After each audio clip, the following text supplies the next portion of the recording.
When I look back at everything I've been through, it makes it all make sense, you know? Like, why did you go through 10 years of, you know, chaos and insanity and hurt all those people? And it's like, well, this is why.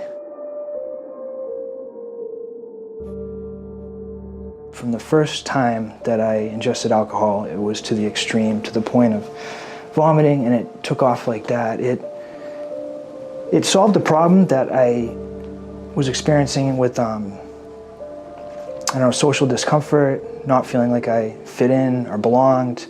I think once I found substances, they worked for me for a while, and they were really effective for a while. So I kind of jumped on that and I went with it. You could say it brought me to my knees in a sense. I could no longer function. I became homeless. My relationships were pretty toxic and dysfunctional. I was unemployable. I had health problems. Family started to you know, hurt my loved ones, and they started to kind of pull.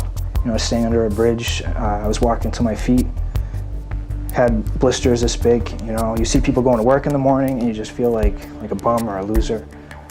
You know, nowhere to shower. I remember going to stores, use their bathrooms and grabbing paper towels just to wipe the sweat off my legs. I felt a desperation that I was consigned to live like that for maybe the rest of my life. And I think the people that I knew may have thought that as well.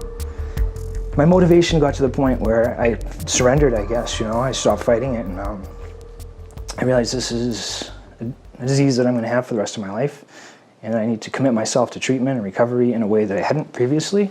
The big difference for me was I found a provider that I felt cared about me, whereas prior to that, it felt like no one took an interest in getting to know me. I was like, you know, a guy in the corner in a chair and just blended into the background. And there was one counselor in particular who just took an interest in getting to know me, and I felt like important and valuable and worthwhile. That was a turning point for me. And someone took enough interest to get to know Dan and see potential that, you know, this person isn't the person who they see sitting there, but could become much more than that. Living as an active addict for 10 years will certainly have a profound impact on the way I see things, and I bring it into my work today. I think it's a certain sense of gratitude I have for what I have now. I think I've become the person I'm meant to be, but I'm still evolving, and it's an awesome journey, you know.